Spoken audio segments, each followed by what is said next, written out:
All right, everybody, are we ready to start our first art piece? Remember, art means optical illusion, so let's start easy. I think you'll like this project. What I need you to grab is a piece of paper. It can be any color. Shouldn't really matter too much about the color. I would like you to grab a ruler if you have one. Okay, if you don't have a ruler, don't worry too much. Anything with a straight edge would be super duper helpful. So think about, look around your space. You could possibly use the edge of a book. You could possibly use the edge of a tissue box.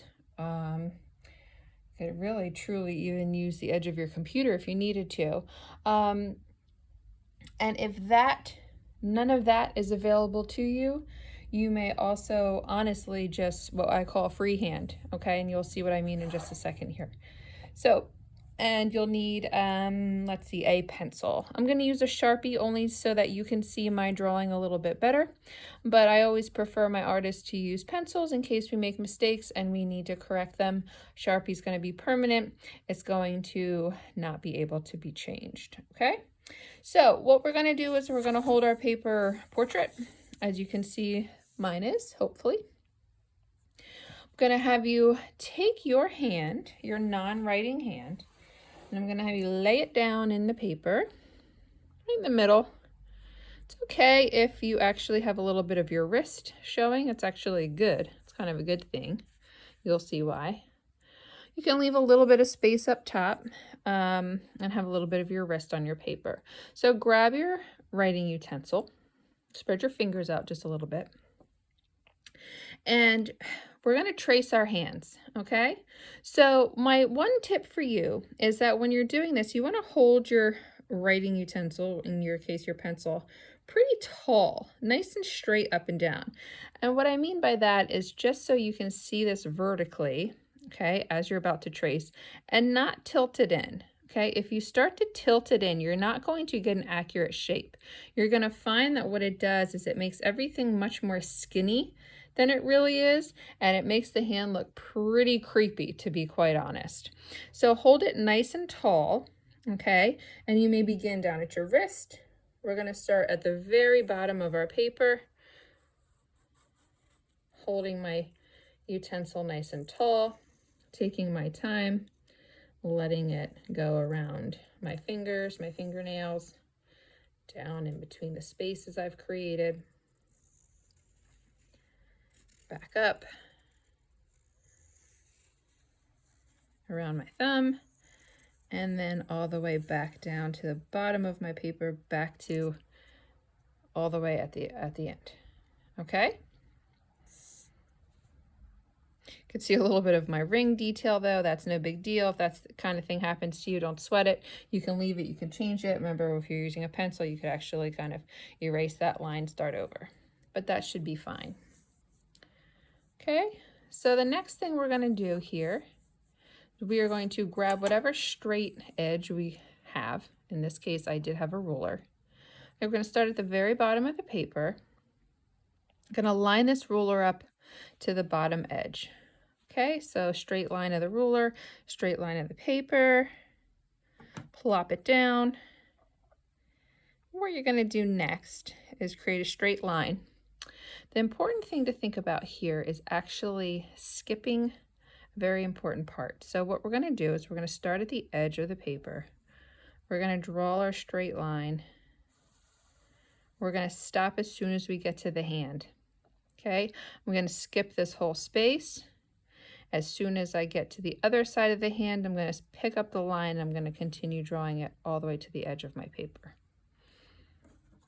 Okay, so that's what I've just created. Sorry, my camera is just a little small here. Once I've done that, I'm going to start stacking my straight line. So I'm just going to take my ruler's edge. I'm going to line it up to the line I just created. I'm going to draw my straight line. I'm going to skip my hand. Boop. I'm going to continue on the other side all the way to the edge of the paper. Got it?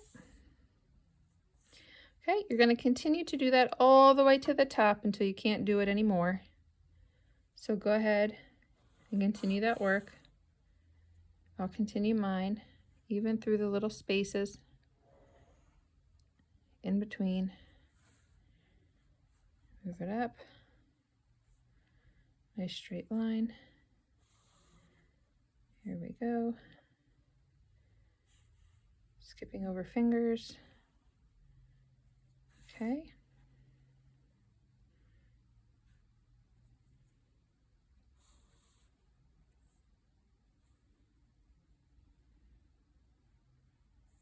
Nice, neat craftsmanship, especially in between the fingers. Remember, we're creating an optical illusion. Optical illusions really depend on precision, so that we are tricking the eye. Okay, looks like I can go right straight across right here, and I'll have room for about one more line. Okay, so there we go. You won't need your ruler again, so you can set it aside. And the way that we create the optical illusion now is to, in fact, work inside the hand, the space that we've left empty, to make it look like the hand is popping up off the page. Okay, we want to create the illusion, right? Optical illusion, that there's a little more depth here happening on our paper. Paper is innately two-dimensional. It's what we call two-dimensional. It's flat. Okay, and optical illusions often look like they're three-dimensional, like we've added some depth. That's what we mean when we say three-dimensional.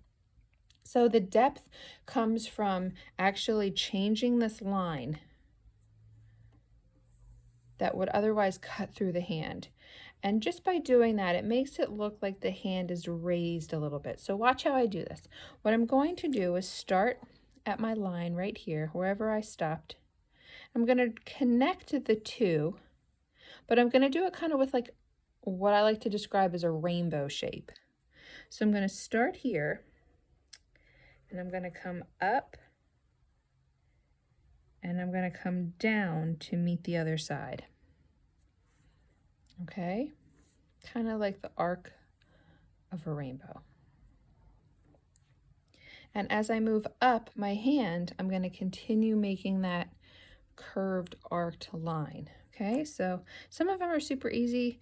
In between here it gets a little tricky, so just start at one side, kind of think about your goal, where you have to get to on the other side, right? Visualize it. How far does the arc need to come? And then go for it.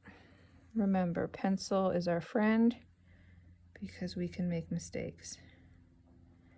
Sharpie, whew, it's a little more tricky. Okay, so I'm going to connect this line to this line, and I'm going to take my pause and deal with that later. So here's my rainbow. Stop at the other side. Now this is going to be a smaller bump, but it's still going to be a bump. It's still going to be my arced line. Okay.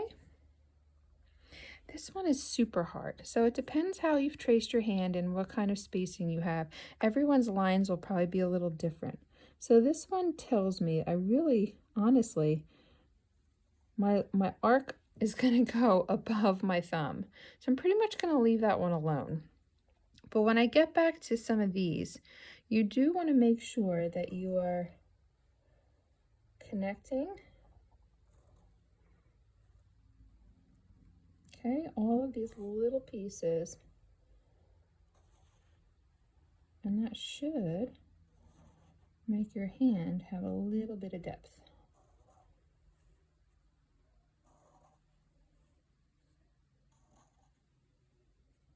Okay.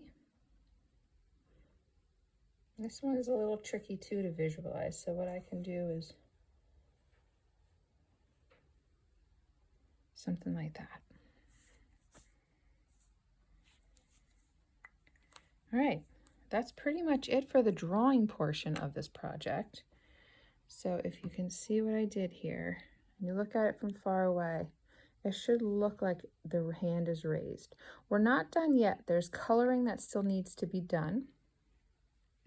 And what you do is you actually color in stripes, and that also helps it look a little bit like it's been raised. In fact, if you have a black marker or if you have a Sharpie, that would be probably the next best step to do, is to trace all the things that you've created. And then we'll go in last and we'll add some color. Okay, so I hope you enjoyed the first part of our op art. I'm going to give you guys a little time to work.